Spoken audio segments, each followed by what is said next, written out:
Welcome back to another story on Infidelity Tales Lab. Before we begin, tell us, where in the world are you watching from?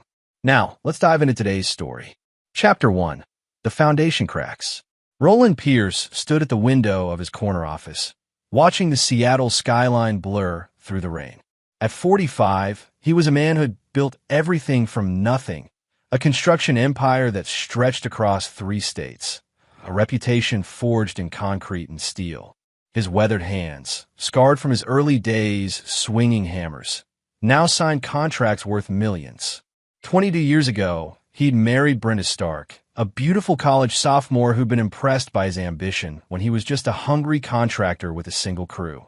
She'd been his anchor, his motivation to climb higher. Or so he believed. Their son Keith was graduating from Stanford with a degree in civil engineering, following in Roland's footsteps. At 21, Keith had his father's sharp mind, but his mother's softer features. Roland had poured everything into giving his son opportunities he'd never had.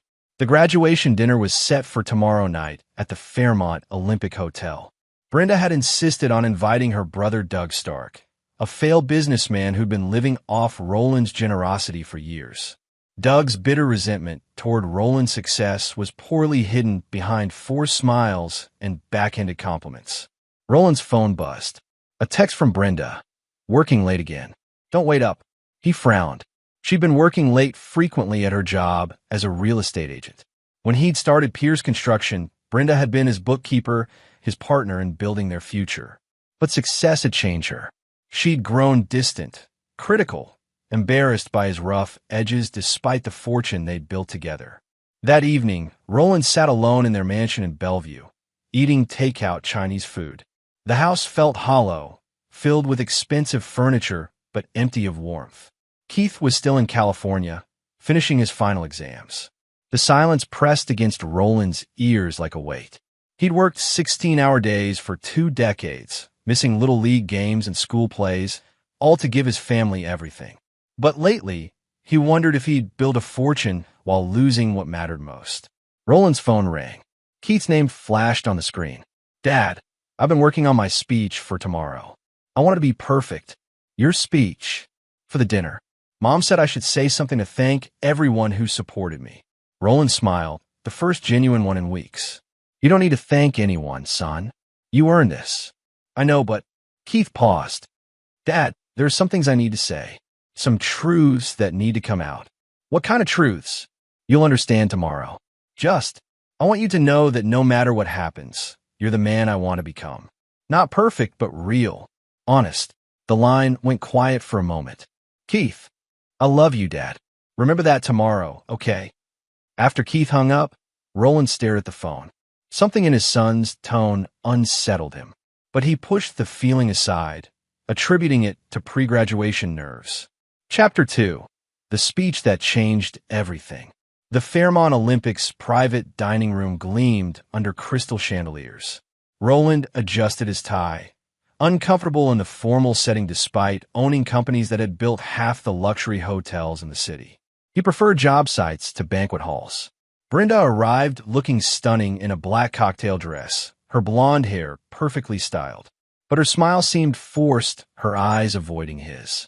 Doug Stark shuffled in behind her, already nursing a scotch despite the early hour. Keith's running a bit late, Brenda announced, checking her phone. He texted that he'd be here by 7. Roland noticed how she clutched her phone, protective and secretive. When had she become so guarded? Other guests filtered in, a few of Roland's business associates, Brenda's real estate colleagues, and some family friends. The conversation flowed around Roland, but he felt disconnected, watching his wife laugh at jokes that weren't funny and touch arms that weren't his. Keith arrived at 7 sharp, wearing a navy suit that made him look older, more serious. He hugged his father tightly. Ready for this, son? Keith's jaw was set with determination. More than ready. During dinner, Roland watched his family. Doug dominated conversation with stories about his latest failed ventures, always hinting that Roland should invest. Brenda laughed too loudly at everything, her nervous energy filling the room. As dessert was served, Keith stood up, tapping his wine glass. I'd like to say a few words. The room quieted. Keith pulled folded notes from his jacket pocket. 4 years ago, when I started college, I thought I knew what success looked like. I thought it was about money, status, impressing people. He glanced at his mother, who smiled encouragingly. But I learned something different. I learned that real success is about integrity, about being the same person whether others are watching or not. Roland felt a strange tension building in the room. Keith continued, I want to thank the person who taught me that lesson through his example, even when he didn't know anyone was watching. Dad, you built everything we have with your bare hands and honest work. Brenda's smile faltered slightly. She reached for Keith's notes. That's lovely, honey, but maybe... Keith pulled the papers away. Mom, let me finish. This next part is important. The room fell silent.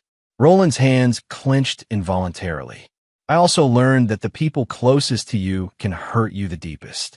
That sometimes the people who benefit most from your sacrifice are the ones who respect you the least. Brenda's face went pale. Keith, what are you? 3 months ago, I came home early from school for spring break. I wanted to surprise everyone. Keith's voice remained steady, but his eyes were hard. I found Mom at our house with Gregory Blake, her real estate partner. They weren't reviewing property listings. The silence stretched like a taut wire. Roland felt the world tilt. I stood in our kitchen and listened to them plan their future together. Heard them laugh about how Dad was too focused on work to notice what was happening under his own roof. Gregory called Dad a dumb contractor who got lucky. Brenda stood up abruptly, her chair scraping against the floor. Keith, stop this right now. You're embarrassing. Embarrassing who, Mom? Keith's voice cut through her protest. The way you've been embarrassing Dad for months? Doug Stark shifted uncomfortably, his face flushed. Kid, maybe family business should stay. Family business? Keith turned to his uncle with cold eyes. You mean like how you've been encouraging Mom's affair because you thought Gregory would invest in your schemes once he and Mom were together? The room erupted in gasps and whispers. Roland sat frozen, watching his life implode in real time. Keith wasn't finished. Uncle Doug, you called Dad a stupid blue-collar guy who didn't deserve what he'd built. You said Mom was smart to find someone more sophisticated. Brenda was trembling now, tears streaming down her face. You don't understand. I understand perfectly. Keith folded his notes carefully. I understand that Dad worked his whole life to give us everything, and you repaid him by betraying him with someone who sees him as beneath them. Roland finally found his voice, though it came out as a whisper. How long? Keith looked at his father with sad eyes. 8 months, Dad. Maybe longer. The room had gone dead silent, except for Brenda's quiet sobbing. Roland's vision narrowed to a pinpoint. Everything he'd built, everything he believed in, reduced to ashes in his son's measured words. He stood slowly, his chair falling backward. Without looking at anyone, he walked out of the dining room, leaving behind the wreckage of his life. Chapter 3. The Reckoning Begins. Roland drove through the night, his mind a white-hot furnace of rage and calculation. He ended up at his first construction site, a small office building in Tacoma that he'd built 18 years ago. The security guard recognized him and waved him through. Standing in the shadow of concrete and steel that bore his signature, Roland felt something crystallize inside him. He'd been a fool, but he wouldn't be a victim. His phone rang constantly. Brenda, Doug, even some of the dinner guests. He ignored them all except one. Dad, Keith's voice was tentative. Are you safe? I'm at a hotel. Dad, I'm sorry I had to. Don't apologize. You did what I should have done months ago. Roland's voice was steady now, cold as winter steel. You chose a side. I won't forget that. What are you going to do? Roland stared at the building he'd created from nothing. I'm going to remind some people who they're dealing with. He hung up and made his first call to Marcus Webb, a private investigator who'd helped him with business disputes. Marcus answered on the second ring despite the late hour. Roland? What's wrong? I need to know everything about Gregory Blake. Bank records, business dealings, personal history. Everything. When you need it. Yesterday. Roland's second call was to his lawyer, Darren Page, a ruthless corporate attorney who'd helped him crush competitors in court. Darren, I need to know the exact legal requirements for divorce in Washington state. Asset protection, custody implications, everything. Jesus, Roland. I'm sorry. Don't be sorry. Be thorough. By dawn, Roland sat in his office with a pot of black coffee and a legal pad. He'd built an empire by outworking and outthinking his competition. Now he had new opponents. Marcus arrived at 8 with a thick folder. Gregory Blake, 38, divorced, no kids. He's leveraged to the hilt. Big mortgage, car payments, credit card debt. His real estate business is struggling. He's been padding his income by skimming from client accounts. Roland studied the financial records. How much? About $60,000 over 6 months. Small amounts, easy to hide unless someone looks carefully. Who's been looking? Nobody yet. But the State Real Estate Commission does random audits. He's due for one soon. Roland smiled, but it wasn't pleasant. What else? His ex-wife filed a restraining order 2 years ago. Domestic violence charges that were dropped when she moved out of state. Send me everything. Darren arrived an hour later with divorce papers already drafted. I've structured this to protect your business assets. Pierce Construction stays yours, but she'll fight for the house, cars, personal accounts. Let her fight. How long does the process take? If contested, 6 months to a year. If she agrees to terms. She won't agree. Roland's eyes were flat and cold. She'll try to take half of everything I built. But she's about to learn something about me she should have figured out 20 years ago. What's that? I don't lose. Roland spent the morning making calls. To his foreman, Lewis Marshall, giving him temporary authority over construction sites. To his accountant, moving liquid assets to protected accounts. To his security chief, installing cameras and changing locks at all properties. At noon, Brenda finally showed up at his office. She looked haggard, her makeup smeared from crying. Roland, we need to talk. No, we don't. He didn't look up from his papers. Please. It's not what you think. It's exactly what I think. His voice was conversational, which somehow made it more terrifying. You've been sleeping with Gregory Blake for 8 months. You and your brother have been planning your exit strategy. You think I'm too stupid to see it coming. Brenda sat down uninvited. I never called you stupid. No, you just laughed when Gregory did. She flinched. I made a mistake. No. Roland finally looked at her, and she recoiled for what she saw in his eyes. You made a choice. Multiple choices. Now you live with the consequences. The consequences? Roland slid the divorce papers across his desk. You have 48 hours to find a lawyer and respond to these. Everything you need to know is in there. Brenda picked up the papers with shaking hands. You can't just. I can do whatever I want. I built this life. I can tear it down just as easily. He leaned back in his chair. But before I do, I'm going to make sure everyone knows exactly who you and Gregory really are. What does that mean? Roland's smile was razor thin. You'll find out. That evening, Roland sat in his empty house, making a list. Not a grocery list or to-do list, but something far more important.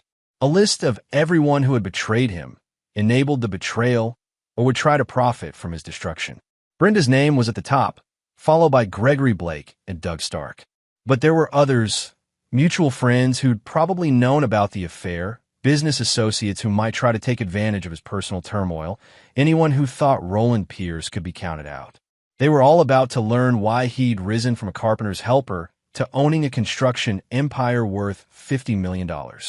It hadn't been luck or timing. It had been because he never, ever forgot who helped him climb and who tried to push him down. Chapter 4.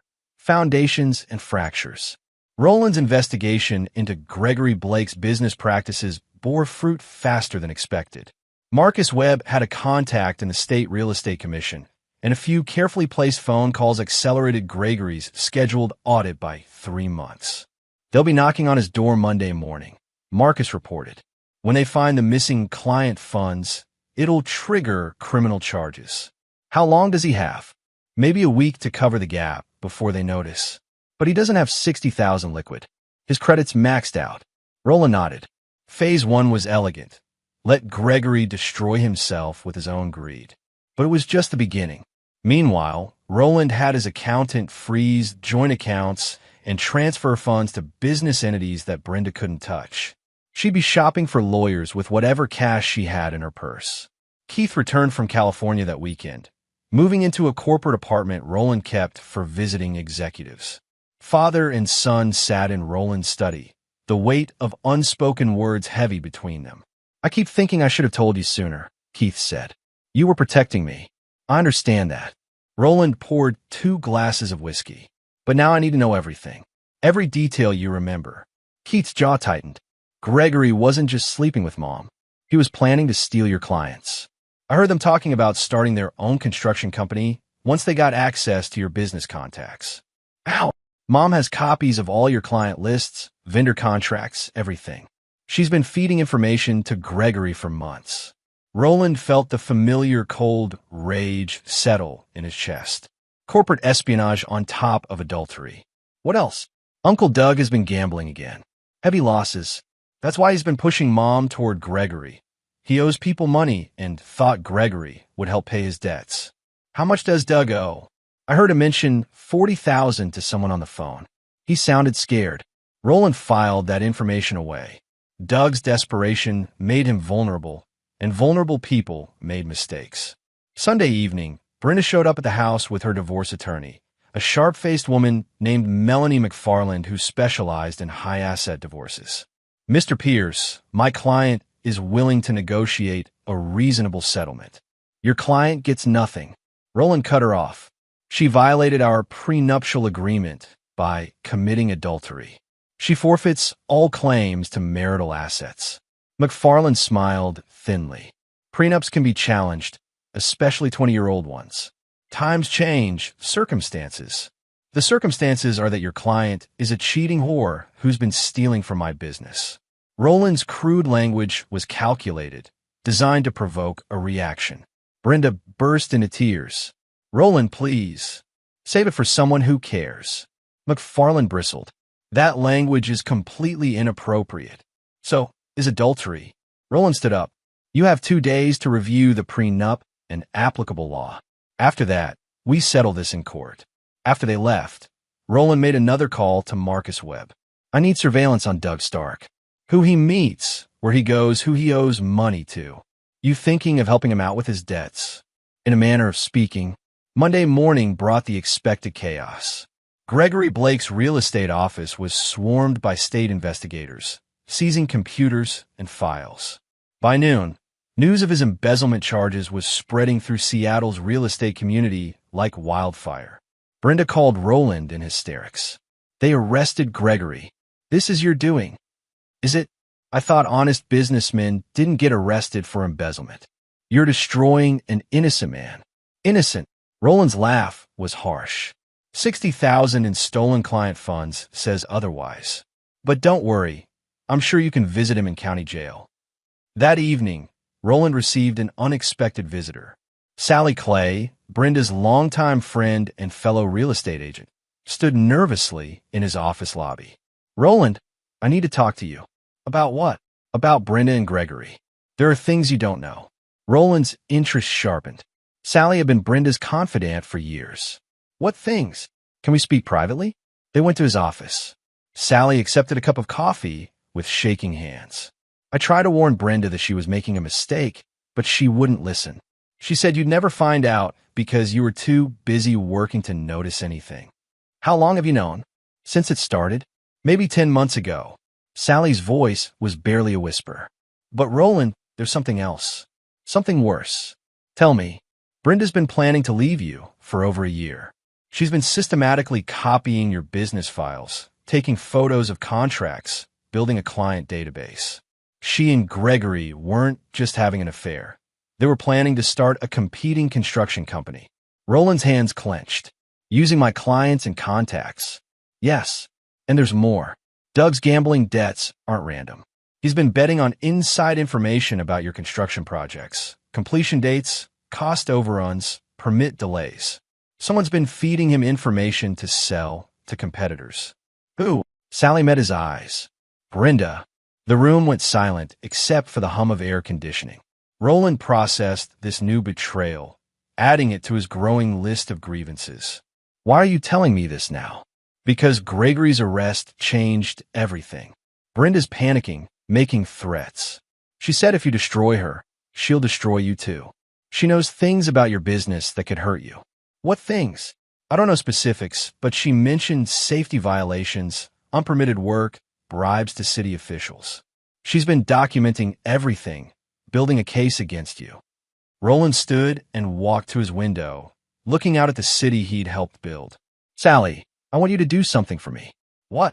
I want you to stay close to Brenda. Let her think you're supporting her. But I need to know what she's planning, who she's talking to, what information she has. You want me to spy on my friend? I want you to choose a side. Because this is about to get much worse, and there won't be room for neutral parties. Sally stared at him for a long moment, seeing something in his expression that made her decision. What do you need me to do? Chapter 5. The Web Titans. By Tuesday, Gregory Blake was out on bail, but his business was finished. The Real Estate Commission had suspended his license pending criminal proceedings, and word of his embezzlement had spread through the industry. No reputable firm would touch him. More importantly, he was desperate for money. $60,000 to cover the stolen funds, legal fees mounting daily, and his expensive lifestyle suddenly unsustainable. Desperate men made predictable choices. Roland's phone rang at noon. Unknown number. Pierce? This is Gregory Blake. I wonder when you'd call. We need to talk. Man to man. About what? About making this situation go away. I have information you want. You have resources I need. Roland smiled. What kind of information? About your wife. About your business. Things that could hurt you if they came out wrong. Is that a threat? It's an opportunity. For both of us. Roland agreed to meet at a diner in Renton, neutral ground away from prying eyes. He arrived early, choosing a corner booth with clear sight lines. Gregory walked in 10 minutes later, looking haggard and desperate. You look like shit, Roland observed as Gregory sat down. Funny what happens when your life implodes overnight. I wouldn't know. My life's been pretty stable lately. Gregory ordered coffee with shaking hands. Look, I know you orchestrated the audit. Don't insult my intelligence by denying it. I don't deny things that are true. Fine. You want your pound of flesh, you got it. My career's over. I'm facing criminal charges, my reputation's shot. But if you think that's enough, you're wrong. Roland leaned back. What do you want? 100,000. Cash. In exchange, I disappear. No trial testimony about Brenda. No exposing your business practices. No competing construction company. My business practices? Gregory's smile was ugly. Brenda's been documenting everything for months. Safety violations, unpermitted additions, bribes to building inspectors. She's got photos, recorded conversations, copies of altered permits. Enough to bury you with the city and the feds. Roland felt a cold fury building. And if I don't pay, I go to the prosecutors with everything. Turn state's evidence in exchange for immunity. Your wife becomes a very cooperative witness against the construction company that's been cutting corners for years. Interesting theory. One problem. What's that? I don't cut corners. I don't bribe inspectors. And I don't alter permits. Roland's voice was deadly quiet. So whatever Brenda thinks she has, it's either fabricated or planted. Gregory's confidence wavered. She's got evidence. She's got bullshit. But thanks for confirming that my wife has been trying to frame me for crimes I didn't commit. That's extremely useful information. Roland stood up. Here's my counteroffer. You get nothing. You face your charges like a man. And if you or Brenda try to make false accusations against my company, I'll make your current problems look like a parking ticket. You can't just watch me. That evening, Roland met with Darren Page to discuss Gregory's blackmail attempt. If he's telling the truth about fabricated evidence, we need to get ahead of this, Darren warned. False accusations can be as damaging as real ones. Can we get a search warrant for Brenda's files? Not without probable cause. But there might be another way. What? A sting operation.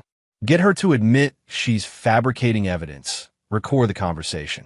That would give us leverage and criminal charges against her. Roland considered this. Ow! Use someone she trusts. Someone who can get her talking. Sally Clay's face came to mind. I might have someone. Meanwhile, Marcus Webb had been busy investigating Doug Stark's gambling debts. The news wasn't good. He owes $43,000 to Eddie Torino, a loan shark who doesn't negotiate payment plans. Doug's been trying to borrow against your sister-in-law's future divorce settlement, but nobody's stupid enough to take that bet. How much time does he have? Based on Torino's reputation? Not much. Doug's already had one warning, a broken finger 2 weeks ago. Roland filed this information away. Doug's desperation was about to become very useful. Wednesday evening, Sally Clay called Brenda with a carefully rehearsed story about wanting to help. She suggested they meet for drinks to plan Brenda's legal strategy. Roland listened to the conversation through a wire Sally was wearing, courtesy of Marcus Webb surveillance equipment. I still can't believe Roland's being so vindictive, Brenda complained over her third glass of wine. After everything I've done for him, for his business. What do you mean? Sally prompted. I covered for him for years. The corner cutting, the bribes, the safety violations. I kept his secrets and protected his reputation. Are you talking about actual violations? Or some were real, some I had to create evidence for. If this goes to court, I need ammunition. Roland thinks he can steamroll me because I'm just his ignorant wife, but I documented everything. Documented how? Photos, recordings, altered paperwork. I made it look like Roland was cutting corners and bribing inspectors even when he wasn't. I needed leverage for the divorce. Sally almost choked on her drink. You fabricated evidence against your own husband? I'm not stupid, Sally. Roland built a $50 million company by being ruthless. I learned from the master. The recording was clear, incriminating, and legally admissible. Brenda had just confessed to conspiracy, evidence tampering, and fraud. Roland turned off the receiver and smiled. His wife had always underestimated him, mistaking his blue-collar background for stupidity. She was about to learn the difference between intelligence and education. But he wasn't finished with her yet. Phase 2 of his plan was just beginning, and it would require patience, precision, and a willingness to be more ruthless than anyone expected. Because Roland Pierce never forgave betrayal, and he was just getting started. Chapter 6, The Trap Springs. Thursday morning brought unexpected visitors to Roland's office. 2 FBI agents, credentials gleaming, wearing serious expressions and cheap suits. Mr. Pierce? Agent Bradley Clark, Agent Edwin Little. We'd like to ask you some questions about your business practices. Roland's secretary buzzed his lawyer immediately, but he kept his expression neutral. What kind of questions? We've received allegations about possible federal contract violations, safety regulation breaches, and bribery of public officials. I see. And who made these allegations? Agent Clark consulted his notes. We're not at liberty to say, but the informant provided substantial documentation.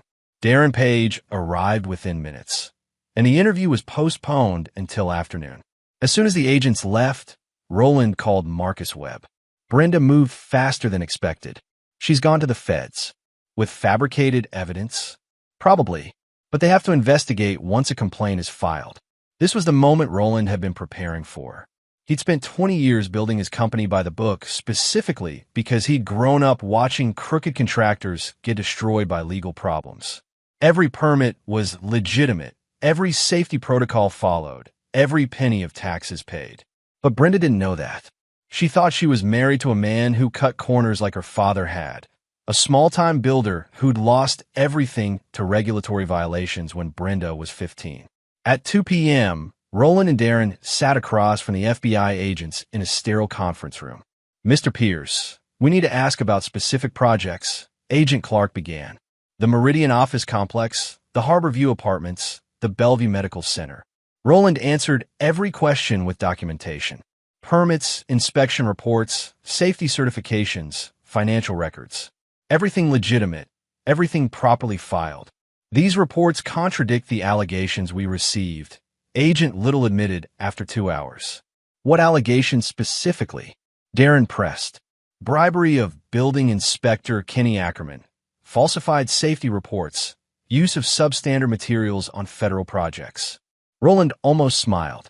Kenny Ackerman was one of the most honest inspectors in the state, incorruptible and thorough. Anyone who tried to bribe him would be in federal prison. Agent Clark, I've never offered a bribe to any public official. My company's safety record is publicly available through OSHA, and our material specifications are verified by independent testing labs. Then how do you explain these photographs and recordings? They showed Roland images printed from digital files, photos of cash allegedly changing hands, documents with falsified signatures, recordings of conversations that sounded like bribery negotiations. Roland studied them carefully. Professional quality, but clearly fabricated. These are fake. Can you prove that? Can you prove they're real? Darren interjected. Chain of custody, digital forensics, verification of authenticity? The agents exchanged glances. We're still investigating. Then we're done here until you have real evidence, Darren said, standing. Outside the FBI field office, Roland made his next move. He called Kenny Ackerman directly. Kenny, it's Roland Pierce. I need to ask you something important. Has anyone approached you recently about taking bribes or falsifying inspection reports? Actually, yes. Some woman called last week asking detailed questions about our inspection procedures. Said she was writing an article about construction safety. Seemed fishy. What did you tell her? Nothing useful. But Roland, if someone's trying to frame you for bribery, you should know I keep audio recordings of all my inspections. Digital files, time-stamped, stored on secure servers. Anyone who claims I took bribes is lying. Roland smiled. I might need copies of those recordings. For you? Anything. That evening, Sally Clay made another approach to Brenda, this time suggesting they meet at Brenda's house to plan her legal strategy. Roland's surveillance team was already in position. The FBI visit spooked me, Brenda admitted as they sat in her living room. I thought they'd arrest Roland immediately, but his lawyer was too smooth. Maybe the evidence isn't as strong as you thought. It's strong enough. I spent months creating a paper trail, documenting every way Roland cuts corners. But if Roland isn't actually cutting corners, it doesn't matter. Brenda's voice turned sharp. Perception is reality in federal court. Once they start investigating, his reputation is destroyed. His business partners will run. His clients will cancel contracts. His company will implode. Even if he's innocent, especially if he's innocent. Innocent people fight back, which means years of legal bills, media attention, and corporate death by 1,000 cuts. Sally shifted uncomfortably.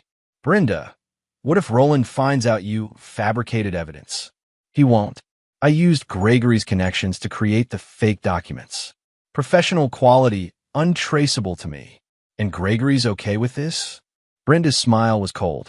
Gregory's facing 5 years in federal prison. He'll do whatever I ask if it helps his case. What Brenda didn't know was that Gregory Blake was sitting in Marcus Webb's office at that very moment, cutting a deal to save his own skin. She's completely unhinged, Gregory told Marcus. The affair was one thing, but she's talking about destroying Roland's life, taking his company, ruining his reputation. Why the change of heart?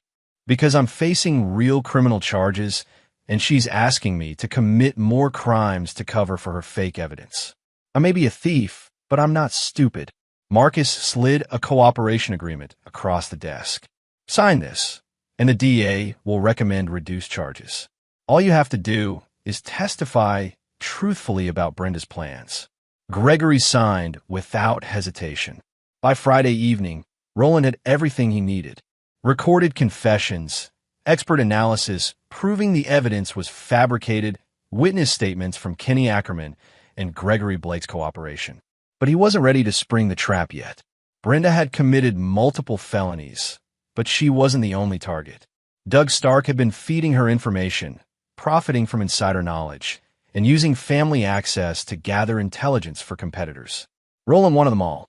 Saturday morning, he made a call to Eddie Torino, the loan shark Doug owed money to. Marcus had arranged the introduction through mutual contacts in the construction industry. Mr. Torino, I understand Doug Stark owes you money. 43 grand plus interest. Why? I might be interested in purchasing his debt. You want to collect from your own brother-in-law? I want to own his debt. There's a difference. They met that afternoon at a restaurant in Georgetown. Torino was exactly what Roland expected. Expensive suit, gold jewelry, eyes like a shark. 43,000 principal, another 12 in interest and fees. 55 total. I'll pay 60,000 for the debt and your silence about the transaction. Deal. But why pay extra? Roland's smile was winter cold. Because I want Doug to know exactly who owns him now. Sunday evening, Doug Stark answered his door to find Roland standing on his porch, holding a manila envelope. We need to talk. Doug's face went pale. Roland, I can explain. Shut up and listen. Roland handed him the envelope. Open it. Inside were copies of Doug's gambling debts, now legally assigned to Roland Pierce Construction. You owe me $55,000. Payment is due immediately. I don't have that kind of money. I know, but I have a payment plan in mind. What kind of payment plan? Roland's eyes were flat and cold. The kind where you do exactly what I tell you, when I tell you, for as long as I tell you. Starting with a phone call to your sister. Doug's hand shook as he held the papers. What phone call? The one where you convince Brenda to accept my divorce settlement. $50,000 cash, the house, and joint custody of Keith. She'll never agree to that. She's planning to take half of everything. Then you'd better be very persuasive. Because if she doesn't sign those papers by Wednesday, I'm going to start collecting my debt in ways that will make Eddie Torino look like a Sunday school teacher. Doug stared at Roland with newfound terror. The mild-mannered contractor he'd dismissed as a pushover was gone. In his place stood a man capable of calculated violence. You're not who I thought you were, Doug whispered. No, Roland agreed. I'm exactly who I've always been. You just never bother to look past the work clothes and calloused hands. Roland turned to leave, then paused. Oh, and Doug, if you warn Brenda about any of this, if you tell her about the debt transfer or the FBI evidence, I'll make sure you disappear completely. Permanently. The threat hung in the air like smoke. Doug Stark finally understood who he'd been gambling against. And Roland Pierce never lost. Chapter 7. The Noose Tightens. Monday morning, Doug Stark called his sister with shaking hands. Roland listened to the conversation through surveillance equipment, watching his brother-in-law's terror translate into desperate persuasion. Brenda, you need to take Roland's settlement offer. Are you insane? I'm going to get half of everything in court.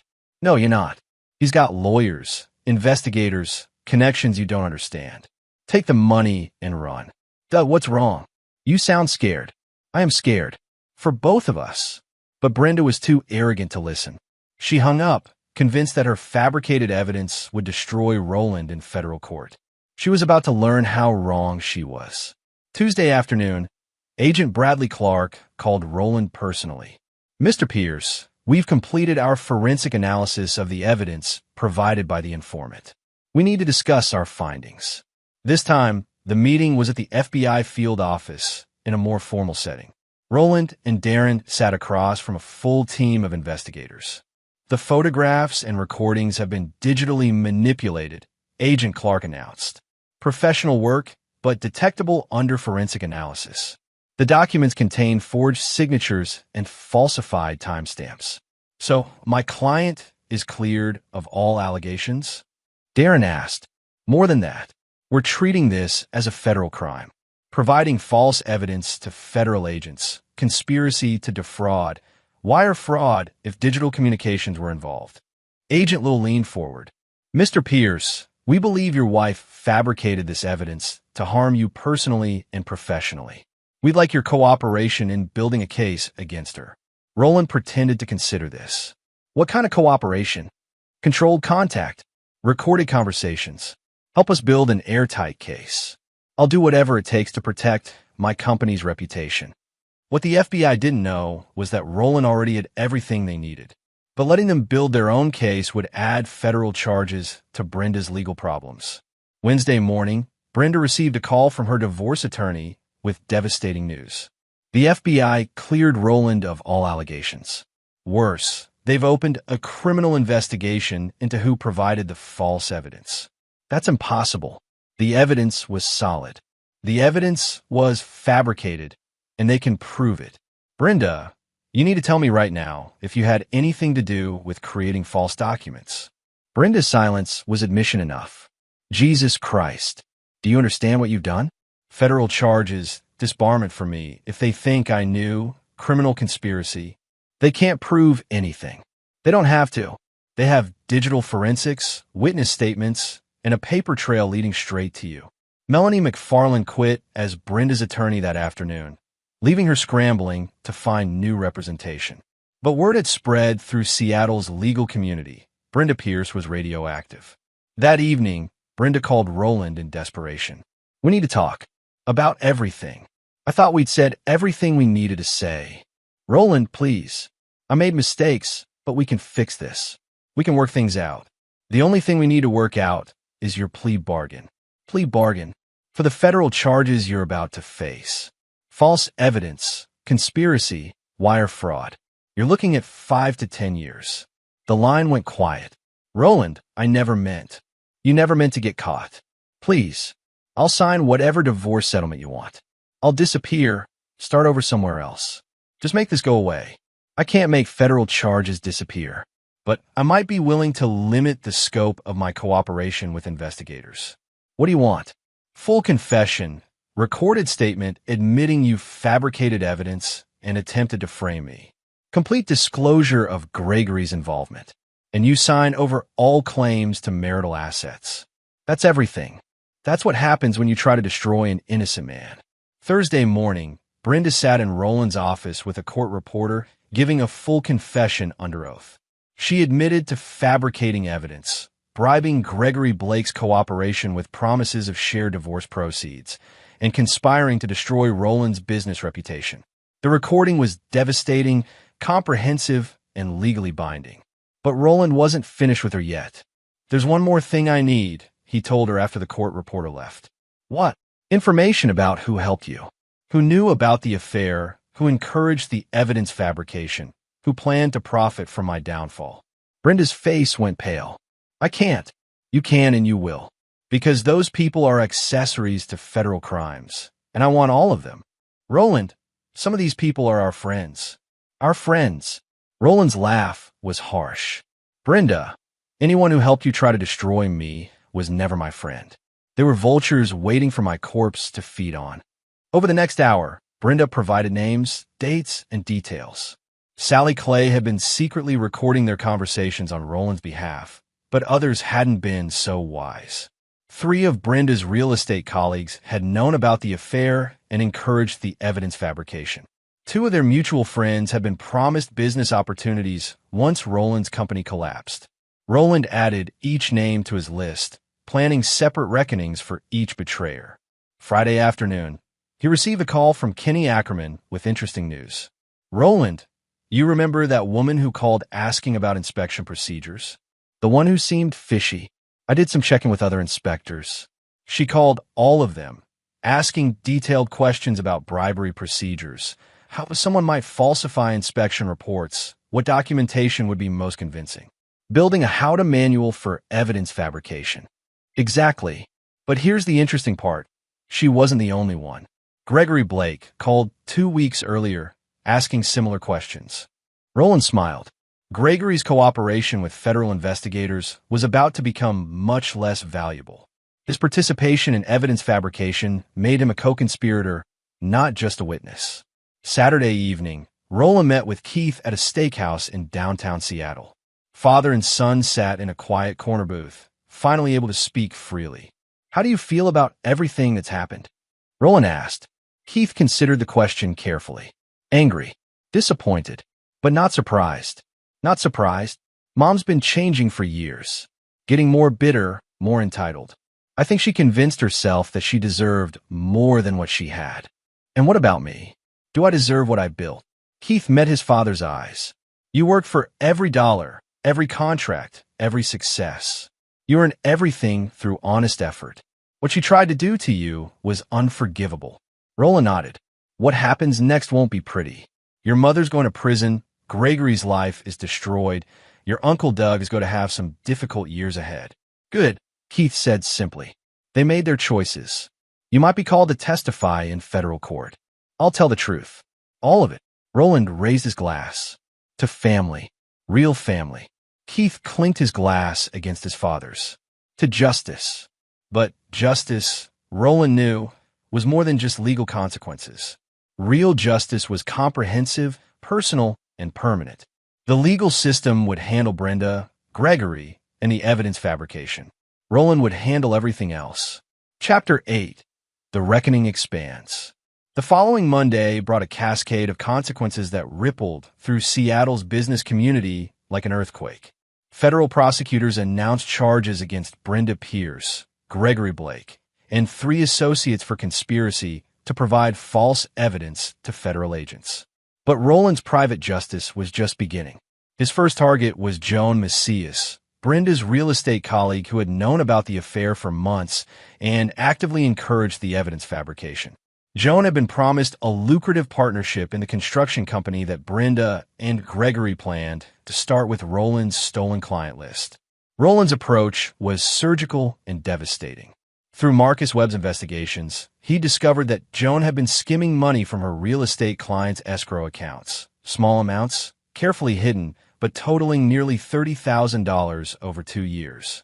She's been floating short-term loans to herself using client funds, Marcus reported, replacing the money before closing, but it's still felony embezzlement. Roland made a single phone call to the State Real Estate Commission. Within 48 hours, Joan Macias was under investigation, her license suspended, and her career effectively over. But Roland wasn't satisfied with professional destruction. Joan had children in expensive private schools, a mortgage on a house she couldn't afford, and a lifestyle built on borrowed money. When her real estate income disappeared, the financial dominoes would fall quickly. Roland bought Joan's mortgage from her bank, then immediately called the note due. Her car loans, credit cards, and personal debts followed. Within a week, Joan Macias went from successful real estate agent to bankruptcy candidate. When she called Roland, begging for mercy, his response was ice cold. You should have thought about consequences before you tried to destroy an innocent man's life. His second target was Patrick Hayes, a general contractor who had been feeding information to Brenda about Roland's current projects. Patrick had been hoping to steal contracts once Roland's company collapsed from federal investigations. Roland's revenge was more creative.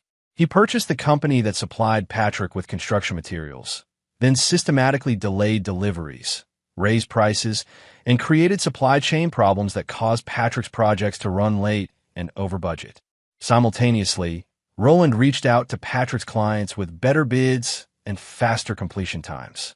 Within a month, Patrick lost 3 major contracts worth over $2 million. It's like someone's sabotaging my business, Patrick complained to mutual associates, not knowing that Roland owned the very companies causing his problems. But the most satisfying target was Edwin McGee, a mutual friend who had known about Brenda's affair and actively encouraged her to take Roland for everything he's worth in the divorce. Edwin owned a small construction firm that competed directly with Roland for municipal contracts. For years, he'd been underbidding Roland by cutting safety corners and using substandard materials. Roland's revenge was poetic justice. He anonymously tipped city inspectors to Edwin's safety violations, provided documentation of substandard materials used in municipal buildings, and revealed Edwin's practice of bribing low-level city officials for inside information about upcoming contracts. Unlike the false evidence Brenda had fabricated against Roland, Edwin's violations were real and extensive. The city launched a comprehensive investigation that revealed years of corner-cutting, safety violations, and corruption. Edwin McGee lost his contractor's license, faced criminal charges for bribery, and watched his company dissolve in a storm of lawsuits from clients whose buildings failed safety inspections. Someone's got it out for me, Edwin told anyone who would listen, still not understanding that his downfall was orchestrated by the man he'd tried to help destroy. Meanwhile, Doug Stark was learning what it meant to be owned by Roland Pierce. I need you to do something for me, Roland told him during a private meeting. What? Gregory Blake's sentencing hearing is next month. I want you to provide testimony about his gambling habits, his debts, his desperation for money. I don't know anything about Gregory's gambling. You will, by the time you testify, you're going to become very familiar with his personal problems. Doug stared at Roland with growing horror. You want me to lie under oath? I want you to research Gregory Blake thoroughly and provide accurate testimony about what you discover. If your research reveals gambling problems, that's not my fault. And if I refuse? Roland's smile was thin and cold. Then I start collecting my debt in less pleasant ways. Doug spent the following weeks becoming an expert on Gregory Blake's financial destruction, gathering information that would ensure the maximum possible prison sentence. But Roland's most comprehensive revenge was reserved for the business community that had been waiting to feast on his company's corpse. When news of the federal investigation first broke, several competitors had immediately contacted Roland's clients, suggesting they might want to consider more stable contractors for future projects. Roland made a list of every company that had tried to capitalize on his apparent downfall, then systematically destroyed them. His methods varied. Sometimes he outbid them on contracts with prices so low they couldn't compete, then used his superior efficiency to stilter a profit. Sometimes he hired away their best employees with substantial salary increases. Sometimes he bought out their suppliers and created the same supply chain problems he'd used against Patrick Hayes. One competitor found himself under federal investigation for tax evasion after Roland anonymously provided documentation of unreported income. Another lost his city contracts when Roland revealed safety violations that had been overlooked for years. Roland's message was clear. Attacking Pierce Construction had consequences that extended far beyond simple business competition. By December, 6 months after Keith's graduation dinner speech, Roland's enemies were either in prison, facing criminal charges, or professionally destroyed. His business had not only survived the federal investigation, but emerged stronger, with new contracts and an enhanced reputation for integrity. But he wasn't finished yet. The most important target remained: Gregory Blake himself. Gregory's cooperation with federal prosecutors had earned him a reduced sentence recommendation, but he was still facing 3 years in federal prison. Roland intended to make sure those 3 years felt like 30. Through his connections in the construction industry, Roland knew people who knew people. Prison was full of contractors, electricians, and construction workers who had run afoul of the law. Men who understood the value of loyalty and the price of betrayal. Gregory Blake would enter prison as a marked man, surrounded by inmates who knew exactly what he'd done to Roland Pierce. His cooperation with prosecutors wouldn't protect him from the justice of men who understood that betraying a stand-up contractor was unforgivable. Roland made certain phone calls, transferred certain funds, and ensured that Gregory's prison experience would be appropriately educational. "What happens to him in there isn't my responsibility," Roland told Marcus Webb. "But I want to make sure the right people know his story." By Christmas, the transformation was complete. Roland Pierce had emerged from his wife's betrayal not as a victim, but as a force of nature. His enemies were scattered, destroyed, or imprisoned. His business was stronger than ever. His son respected him more than ever. And Brenda, awaiting sentencing in county jail, finally understood the true nature of the man she'd married and tried to destroy. She'd thought she was betraying a simple contractor who got lucky.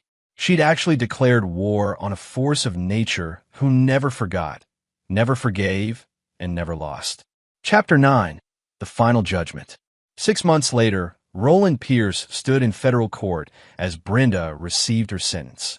5 years in federal prison for conspiracy, evidence tampering, and fraud. She looked small and broken in her orange jumpsuit, a far cry from the confident woman who had yanked Keith's speech notes away at that graduation dinner. Keith sat beside his father in the gallery, now 22 and working as a junior engineer at Pierce Construction. The young man had testified truthfully during the trial, describing his mother's affair and the evidence fabrication plot with clinical precision. The defendant's actions represent a fundamental breach of trust, Judge Andres Lowe declared. She not only betrayed her marriage vows, but attempted to use federal law enforcement as a weapon against an innocent man. This court finds her crimes particularly egregious, given the premeditation and scope of the conspiracy. Brenda's new attorney, a public defender named Lewis Marshall, had argued for leniency based on emotional distress and poor judgment. The judge wasn't impressed. "Mrs. Pierce, you had numerous opportunities to reconsider your actions. Instead, you escalated your criminal behavior, involving multiple co-conspirators and creating elaborate fabrications designed to destroy your husband's life and livelihood." As Brenda was led away in shackles, she caught Roland's eye one final time. He stared back with complete indifference, as if she were a stranger. Gregory Blake had been sentenced the previous month to 4 years in federal prison. Despite his cooperation with prosecutors, the judge had been influenced by testimony about his character, his gambling debts, and his willingness to fabricate evidence for personal gain. Doug Stark's testimony had been particularly damaging, describing Gregory as a desperate man willing to commit any crime for money. What the court didn't know was that Doug's research had been guided by Roland's investigators, ensuring maximum impact. Gregory's prison experience had been exactly as unpleasant as Roland intended. Within his first month, he'd been beaten twice by inmates who had connections to Seattle's construction community. The message was clear: betraying Roland Pierce had consequences that extended beyond legal proceedings. After the sentencing, Roland and Keith drove to a cemetery outside Seattle, where they stood beside a simple gravestone marked William Pierce, 1943 to 2003. "Grandpa would have been proud of how you handled this," Keith said, placing flowers on his grandfather's grave. Roland nodded. His father had been a union carpenter who'd taught him that a man's word was his bond and betrayal was unforgivable. He always said that if someone tries to destroy you, you have two choices: let them succeed or make sure they regret it forever. What about forgiveness? Forgiveness is for people who make mistakes and try to make amends. Your mother didn't make a mistake. She made a calculated decision to destroy everything I built. That's not something you forgive. That's something you punish. Keith understood. At 22, he learned hard lessons about loyalty, consequences, and the difference between justice and revenge. That evening, they returned to Roland's house, now truly his alone, after Brenda forfeited all claims in her plea agreement. Keith had moved back in after college, finding that he enjoyed working alongside his father and learning the construction business from the ground up. The house felt different now, brighter, somehow, without the underlying tension that had poisoned the atmosphere during Brenda's final years of betrayal. Roland's phone rang. Marcus Webb's name appeared on the screen. "Boss, I've got an update on the others." "Tell me."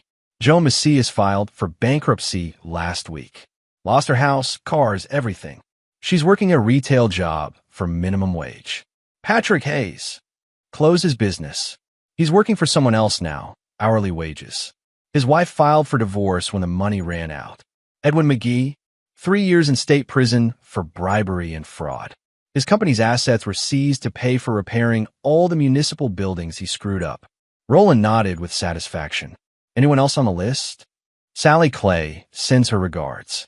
She's doing well with the real estate firm you recommended." Sally had been rewarded for her loyalty with introductions to high-end clients and exclusive listings. Her income had tripled since helping Roland expose Brenda's plans. "And Doug, still making payments on his debt to you. He's been very cooperative, very respectful. I think he finally understands who he was dealing with." Doug Stark had become a model debtor, working 2 jobs and turning over every spare dollar to Roland. More importantly, he'd become a cautionary tale in Seattle's business community about the consequences of betraying Roland Pierce. 2 years later, Roland Pierce stood in another hotel ballroom, this time watching his son Keith receive an engineering award for innovative bridge design. At 24, Keith had already made his mark in the construction industry, earning respect through talent rather than family connections. The young man's acceptance speech was brief and professional, thanking his mentors and colleagues. But when he finished, he looked directly at his father and nodded once. Roland understood. This was what real success looked like: achievement earned through honest work, respect gained through competence, and loyalty given freely rather than demanded. In the audience, Roland recognized several familiar faces: business associates, city officials, fellow contractors, men who had learned to respect Roland Pierce not just for his wealth, but for his unwavering principles and his absolute commitment to justice. Some of them had tried to take advantage of his apparent weakness during the federal investigation. They'd all learned the same lesson: Roland Pierce was not a man to be underestimated or betrayed. After the ceremony, father and son drove through the city Roland had helped build. Construction cranes bearing the Pierce Construction logo dotted the skyline, testament to a company that had not just survived betrayal, but emerged stronger. Do you ever wonder what would have happened if Mom had just been honest about the affair? Keith asked. Roland considered the question. If she'd come to me directly, admitted the truth, asked for a divorce, we probably could have worked out something reasonable. I might have been hurt, but I wouldn't have destroyed her. What made the difference? She didn't just leave me. She tried to destroy me. She fabricated evidence, involved federal agents, recruited conspirators. She turned a personal betrayal into a criminal conspiracy. And you don't forgive that. Ever. Roland's voice was flat and final. Your mother learned what happens when you mistake mercy for weakness. She thought she could manipulate me because I loved her. She was wrong. They pulled into the driveway of Roland's house, now expanded with a new wing where Keith lived independently while working for the family business. 3 generations of Pierce men had learned the same lesson. Success came through hard work, integrity, and the wisdom to distinguish between friends and enemies. That night, Roland sat in his study, reviewing contracts for next year's projects. Pierce Construction was bidding on a new federal courthouse, a project worth $50 million. The irony wasn't lost on him.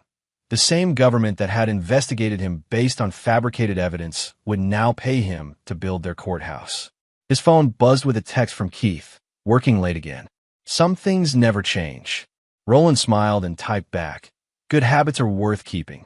But some things had changed. Roland no longer worked late to escape from problems at home.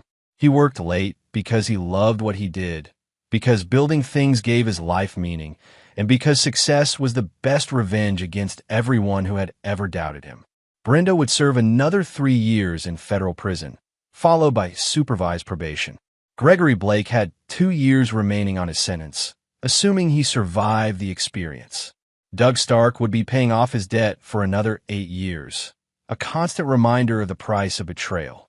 And Roland Pierce would continue building, growing, succeeding. Not because he needed revenge anymore, but because that's who he was, a man who never backed down, never gave up, and never forgot the difference between loyalty and treachery. The graduation dinner speech that had changed everything was now just a memory. But its lesson remained.